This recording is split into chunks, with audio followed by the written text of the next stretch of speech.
In March of 2022, 6 years after Sherri Papini vanished while on an afternoon jog, Sherri Papini arrested on charges that she allegedly lied to federal agents about being kidnapped. news breaks that the mother of two has been arrested. Now being accused of making the whole thing up. A stunning admission. Sherri Papini has now admitted it was all a hoax, will plead guilty to lying to federal agents about the case. There's a plea deal. She's avoiding trial entirely. As part of this agreement, she has to admit, which she did in writing and through her attorney, that she made the whole thing up. After Sherri pleads guilty, Keith files for divorce. He's asking for full custody. But there's still one final piece in this crazy puzzle. Do you have something that you want to say? Papini, why did you lie? I should really say. At her sentencing, Sherri gets 18 months in federal prison. She served just 10 months, and now she's free. I sat down with Keith Papini nearly 8 years after I first met him to hear how he says he was fooled by Sherri's lies for so long. So many people watching this would wonder, was his spidey sense going off?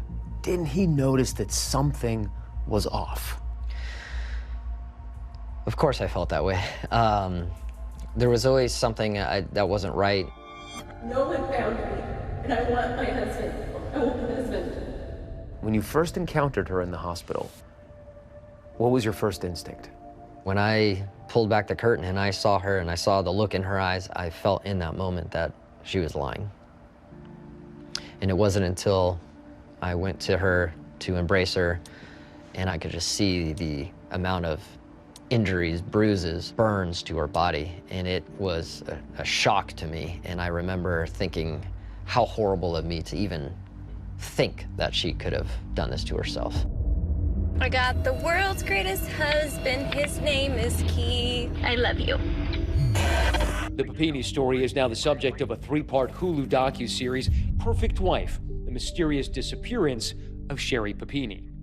Is there one thing that viewers can take away from this? I think the level of dedication that Sherri put into tricking everyone. The hoax didn't just last the 22 days that she had disappeared. It lasted for years, 6 years. And that's what people don't realize. It was every single day. About 3 weeks before she got arrested, and we were in the yard doing some light yard work, and she was doing some heavy breathing, kind of exaggerated, and I was kind of calling her out on it, like, why are you acting like you're breathing that hard? And she immediately went into the whole, well, you don't know what it's like after the 22 days. This is 5+ years later, and I just wanted a day where we don't talk about it. And that is when she just looked right at me, looked in my soul, and was like, I have to live with the fact that you never found me. And it crushed me. I mean, she knows how to get to people, and that got to me, and it just made me feel like I failed. It just kind of goes to show you that everything is calculated. I mean, essentially, you were the target of one of the biggest hoaxes perpetrated on America in years, and certainly one of the most memorable ones. Yeah, I mean, she took advantage of everybody's kindness. So many people were hurt.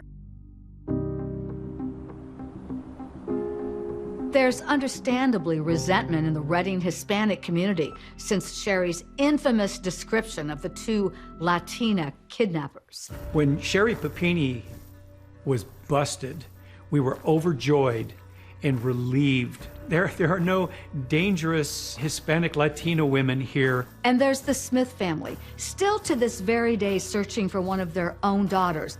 It just kind of makes a mockery out of anyone who's really lost a person. It's kind of a slap in the face.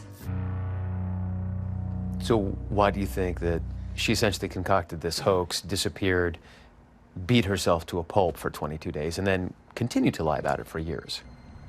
I think she wanted me to be her knight in shining armor and run to her.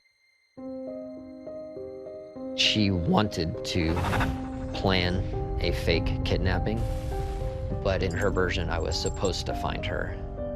This morning, new exclusive images of Sherri Papini back in court, now appearing before a judge as part of her divorce proceedings. Keith and Sherri are now divorced, but still working out a custody agreement for their children. Tyler, now 11, and Violet, now 9. She apologized in court. But has Sherri ever apologized to you or the children? No, never. She has no remorse that I have ever witnessed or seen. We reached out to Sherri Papini for a comment, but have not heard back. Do you think you'll ever be able to get out from under the shadow of the Sherri Papini hoax? I think it's gonna always be there, but no, we do want to move past it. I do want to provide my children an amazing childhood, but I think it'll always be there.